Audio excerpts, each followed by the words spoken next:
Something I find with the Japanese is they're very bad at writing endings. And it's kind of sad because I find a lot of things that video games or anime or whatever that comes out of Japan is ruined by not having a satisfying ending. And there's a lot of different forms this takes. Obviously there's like the Gainax ending, there's the like mind screw doesn't make any sense ending, there's the everyone just dies at the end ending, there's ambiguous ending, there's no end, it just stops. Not to say that western things don't have problems with endings as well, but I find like the Japanese are consistently worse on it, particularly when it comes to having a thematically inconsistent ending that kind of like it was leading up to it and then it just kind of the tension goes away. That being said, let's talk about Valkyria Chronicles 4, which is a game that people have been bothering me to play for quite a while.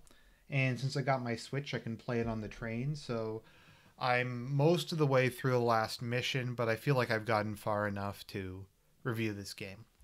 So what I said about the intro is this game kind of lets you down at the end. And it's sad because I was going to give this a really good review. And I'd still say Valkyria Chronicles 4 is definitely worth checking out. Something I like about it compared to the first game is the first game's a bit hard for me. As I get older, I just don't have the time or patience to play games on hard mode anymore, let alone kind of normal mode. I mean, I'll play some games on normal mode, but I mainly play video games for the gameplay and the story more so than the challenge. So Valkyria Chronicles 4 having an easy mode is a really great thing. Does it make the game a little too easy? Yeah, but if I have a choice between it being too easy and ripping my hair out like I did with the first one, I'd rather go with too easy, and it means I can actually get through the game. So once again, that's a good thing. And some Japanese game franchises are just hard. Like in Shin Megami Tensei, easy is normally as hard as normal in another franchise, and normal is hard. And hard is for people who are masochists. So that's really good. They've cleaned up a lot of stuff. The interface is a lot better, but they cleaned it up. The graphics look a lot better. Overall, it's a very well presented game. So before we get into the ending, let's talk a bit more about the basic story. So the story follows our four heroes from the town of Hoffen, which is in the Atlantic Federation. For those of you who aren't really aware of what Valkyria Chronicles is, it's kind of an alternate world version of World War II, where there's two superpowers, the Eastern European Empire and the Atlantic Federation. I think it's pretty obvious who those two are. The Eastern European Empire is kind of a mixture of the Soviet Union and the German Empire. It's a feudal society that's an absolute monarchy. Actually, it's a federal monarchy, kind of like the German Empire, where there's a whole bunch of different royal families, and they're very medieval in their outlook and very warlike. Whereas the Atlantic Federation is a loose confederation of democracies. Very much, obviously, it's the Allies, and then you have like the United States of Vinland. I wonder who that could be, and stuff like that. So that's kind of interesting. And kind of where the Valkyria comes in is the Valkyrie were a ancient race that inhabited the continent of Europa. Yes, it's called Europa. Who I just like to think of as being Aryans. And they're women with incredible powers. They're a metaphor in this franchise, I think very successfully, for nuclear weapons. Because a single Valkyria can take out an entire army by themselves. You fight them in a couple missions, and they're just absurdly powerful. You can't even damage them with normal weapons. And they can be used to power ships. That's a big part of this game. Spoiler alert, I guess. Is they have the land battleships are powered by a Valkyria who hooked herself up to the power reactor, and it basically functions like a fusion reactor. And they can also be exploded in a nuclear explosion. So they're kind of like that, and both sides kind of have an arms race as it goes on, with the Atlantic Federation taking their approach to try to use Valkyries as a bomb or a power source, whereas the Empire's approach is to more use them as soldiers or direct attack weapons. And that's kind of an ongoing thing in the background of the whole thing. So yeah, so it follows our four heroes: Raz, Claude, Lena, and Riley. And I know I just kind of complained about the Japanese and their inability to write a good ending, but they are very good at writing characters. The Japanese, I find, are much better than Western writers at writing characters. The Shin Megami Tensei game series is almost entirely built on how good they write characters. The Persona series is great, but it has the best character writing probably of any video game series I've ever seen. Especially Persona 4, which is just fantastic. But in general, it's an area of immense strength for them, and that really shows there. The four different characters have very different personalities, but they work very well together. Claude is kind of the strong, silent type. He's the commander, kind of like Welkin was in the first game. Although, unlike him, he's very different. Welkin is very autistic and scatterbrained. Claude is a bit more, not necessarily brooding, but just calm and confident. So he's kind of like, I guess I kind of feel like there's two types of alpha male. There's like the more social one, and then the alpha male who's more a bit of a loner. Claude can certainly command, but he kind of likes to be a bit aloof. There's Riley, who becomes Claude's waifu, and she's a science officer who's really girly, and she's a genius inventor, and her father was one of the discoverers of the nuclear weapons, and she joined the army, and she shows up, and her and Claude, well, she mainly just hates Claude for half the game, and then she develops an obvious crush on him. So I like both of them. Kind of the two more dynamic characters we get are Raz and Lena. Lena's story is really, really weird. And when the game started, I had no idea what was going on, but that was by design. So her brother, Kai, defected to the Empire. He didn't tell them this at the time, but he defected, and to take his place, he got his sister Lena to join up. Now this is a Japanese game, so women and males both serve in the army. It is really weird though in Japanese stuff, because like in the first game, Alicia's like Alicia, or however you pronounce her name, was like really patriotic. We got to get in there. We got to fight the Empire. But after the war, her dream was to open a bakery and give Welkin a bunch of children. And that just kind of seems to be like the thing. Like in Fire Emblem games, you have all these like warrior women and stuff, and their general after the war, they normally just become housewives or something. So as I've said in the past, I think that's just kind of part of Japanese culture, in part because without chivalry, women could not be expected to be held hostage, and they just kind of be raped and killed. So it was common throughout Japanese history for women of the samurai caste to receive some form of military training. But anyways, so Lena takes over for Kai, and she kind of has it's her relationship with Raz is really weird, because Raz obviously, and this is confirmed later on, is in love with her. And this kind of brings us to the so-called controversy in this game. Now, Raz is very hot-headed. He's very, like, he gets into fights. He likes to drink. He likes to hit on women, etc. He's a real kind of man's man. And in one scene, Kai and him are talking, and he calls her Lena, and she's like, "No, I'm Kai." And like, well, he's like, "Yeah, you're obviously." He's like, "Yeah, Kai would have an ass like this," and then he like gropes her, and then she punches him. It's something to that effect. It's like a joke, and that was interpreted like that made this game a huge controversy. Like that Raz would grab the ass of a childhood friend who he was flirting with. And I saw like one article that was the cringiest shit ever that said Raz is a young Brett Kavanaugh. And I'm like, come on. It's just, they're in the army. It's just the way Raz is.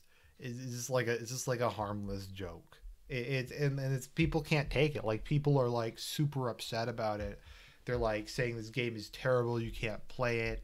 because we had one scene which was a joke, and I can't handle jokes. So there's that, and then Raz just flirts with her a bit throughout the game, and he's can kind of be a bit of an asshole, but he's kind of the douchebag with the heart of gold, that archetype. So that's kind of our cast. There's a bunch of other characters like Minerva, etc. But I like that they chose to only focus on 4 people, which is good. I think in the first game they really focused on Velkin and Alicia, with Isara to a much lesser extent, and that was a little small. I normally like the fewer characters. I think 4 is generally speaking a good number of main characters to have. I think more than that and it starts getting unfocused, and less than that can work, but it normally just allows you to switch between a couple different storylines if one's kind of dragging out a bit. That's one of the things I like about Teen Titans so much, is there was 5 main characters and it stayed 5 main characters, and you didn't have to deal with like a whole bunch of other just nonsense coming in. So the plot itself takes place, like I said, in a fictitious version of World War II, or Europa World War II. And so the Atlantic Federation, the Eastern European Empire at war, with the Eastern European Empire having invaded, and they're initially winning, but the Atlantic Federation gets all their troops together for one big push northward towards the Eastern European Empire's capital. The idea being to cut them in half and to defeat them before they can mobilize their much larger war machine and manpower. So this is just like, it's mainly a combined arms mobilized offensive that's attacking their northern, it's Operation Barbarossa. The first half of this game is literally Operation Barbarossa, which is awesome. So you literally get to fight like a blitzkrieg all the way up to the capital city, and then it turns out that the Empire was pulling a General Winter, and Winter comes in and you're completely screwed, and the Empire had been building up for a counterattack, so they basically annihilate most of the Federation soldiers. And I gotta give them credit, at least they kind of came up with... The Japanese, I find in general, don't understand how like modern wars work, and they are really bad with like giving details on like troop movements or numbers or that kind of thing. But this game actually does pretty good as far as Japanese interpretations of what an actual war is like. It's not bad at all. So as they're escaping, in the aftermath, we get a whole bunch of like good kind of angsty scenes of them almost freezing to death. And eventually they make it to the sea, where it turns out that the Atlantic Federation has built 3 land battleships. They're really cool. They kind of look like chainsaws. They have like a chainsaw almost kind of on it that pulls them forward, and they can go across ice and land. So they're these like super advanced super ships, which is cool. And the idea is they're going to go attack the Imperial capital directly by going up through the not Baltic over the to attack not St. Petersburg. Actually, I'm not sure if it's St. Petersburg or Moscow it's based on. It doesn't matter. And my issue with the ships, though, is their guns don't work. So like half of the rest of the game, so like a quarter of the game, is you either defending the ship or retaking the ship. And I'm like, this is a super advanced battleship. Why doesn't it have guns? And I think the guns in it only fire in like 2 cutscenes. But I don't get it. It's a battleship. I think it's technically a heavy cruiser, but whatever, it doesn't matter. Cruisers and battleships from this time period had secondary weapons. They, of course, have their big main 12, 14, 16, in the Yamato's case, 18-inch cannons, but they also have secondary weapons. They have machine guns. They have autocannons, like 20, 30, 40 millimeter autocannons. They have, 3, 4-inch guns. They have all kinds of different guns, and they're for different targets. Secondary weapons are there for a couple things. One is obviously to prevent being boarded. Another is to destroy small vessels. So like you see with like the Somali pirates, they could just go up beside the ship and fire RPGs into its side and sink it that way.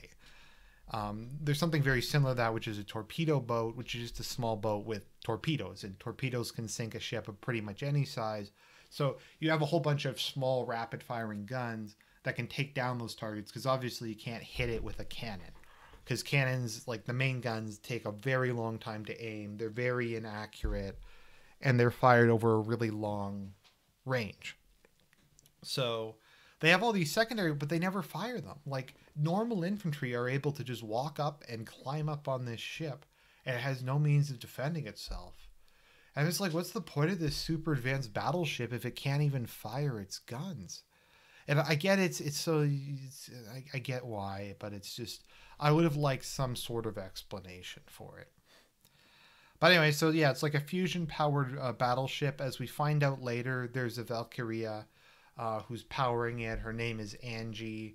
At one point, she leaves the reactor and they have to rely on backup power for like half the game. And we get all kinds of really cute scenes of her bonding with Riley, and she kind of becomes the mascot of the crew. And it's very cute and very wholesome. It's funny how the Japanese can turn something like a cataclysmic genocidal war into like this wholesome character piece, but they can. And then we also have the Empire storyline with Waltz. Waltz is like a mega Chad. Waltz is such a Chad. It's hard to quantify how much of a Chad he is. So he's like 6'6" or something. His name's Waltz, and I mean that's pretty woke. He wears like a black and red like fancy uniform, and he drives a Elephant Ferdinand tank destroyer. That's literally what his tank is. It's a Ferdinand tank destroyer. So he's just kind of like your normal like honorable enemy who's kind of a bit of a rascal. So he's always like talking about, oh boy, we're gonna have a fight. It'll be an honorable duel. He calls Claude his soulmate, etc. And eventually they get a Valkyria on their team, Crimea, I think her name is. I didn't listen to the audio as I was playing it, sorry. So Crimea, and as with all Valkyrias, she's absurdly beautiful. So Waltz immediately starts hitting on her. And most people are just scared of her because she can blow them in half with her mind. And at one point she blows up one of the battleships with her wand. But Waltz is such a Chad. He's just like, hey there, baby. I'm not... Then she's like, are you still alive, Waltz? After his tank is blown up, he's like, I'm not dead, but I'm seeing an angel. And he just says all kind of like cheesy pickup lines from it. And eventually he wins her over, and they go away together. And I'm like, dude, you won the heart of a living nuke, and you still wear the pants in the relationship. That is based. So Waltz is awesome. I didn't like him at the beginning, but I liked him as the game went on. So as you go through the game, the ongoing theme is supposedly in the past, which I don't really believe, Claude ran away during a fire, and he got the name Scaredy Claude or whatever. And because of that, he was kind of seen as a bit of a coward. But kind of over the thing, there's a theme of sacrifice, of as different people die off, those remaining have to continue the mission, have to complete the mission. They have to get to the Imperial capital. As you hear back home, the Atlantic Federation is rapidly losing. The war is going to be over in a matter of months unless they reach the capital. And eventually they find out what they need to do is overload the reactor with Angie plugged into it, and it will be a nuclear weapon, and it'll blow the Imperial capital up and end the war. And Raz gets sacrificed at one point. He goes on a suicide mission so that they can reach it. So they reach the capital. You go through a couple difficult missions, and the ship is going to explode. And kind of the message of the game has been, you have to sacrifice for peace. You have to carry on where others fell. And it really seemed to be leading up to this. And I was, for a moment, I'm like, is this game going to be based? Is it going to have one of the best games in video game history? Are we finally going to acknowledge that sometimes violence is the solution to problems, and sometimes the only way to stop a war is to win? And it's like, no. So they're like waiting there to like activate the overload. And then all of a sudden the radio goes, there's been a ceasefire between the Atlantic Federation and the Empire. And I'm like, that's the lamest, most lazy cop-out ending ever. Why couldn't they activate the nuke? That would have been a good ending. Or like something else. Or if they go like, okay, well, we're not going to activate the nuke, but we're gonna go blow up the Imperial Palace, or we're gonna like sneak into the Imperial Palace and take the Emperor hostage and make him sign surrender documents. Like, okay, you don't want to use the nuke, but at least have some sort of resolution. Don't give me this lame Deus Ex Machina. Oh, there's a truce that just happened. Like, it's such lazy writing. And then I'm like, well, at least the game's over. It was a really good game. I loved it. The ending sucked and undermined the entire message of the story, but at least it's done. But it's not done. Then you have to do the worst mission in the game, where like immediately after the truce breaks out, one of the Imperial generals is like, I'm going to restart this war. So it's like, why didn't they just set off the nuke? They should have then, because the Empire didn't hold the truce. The truce was literally broken in like 2 hours.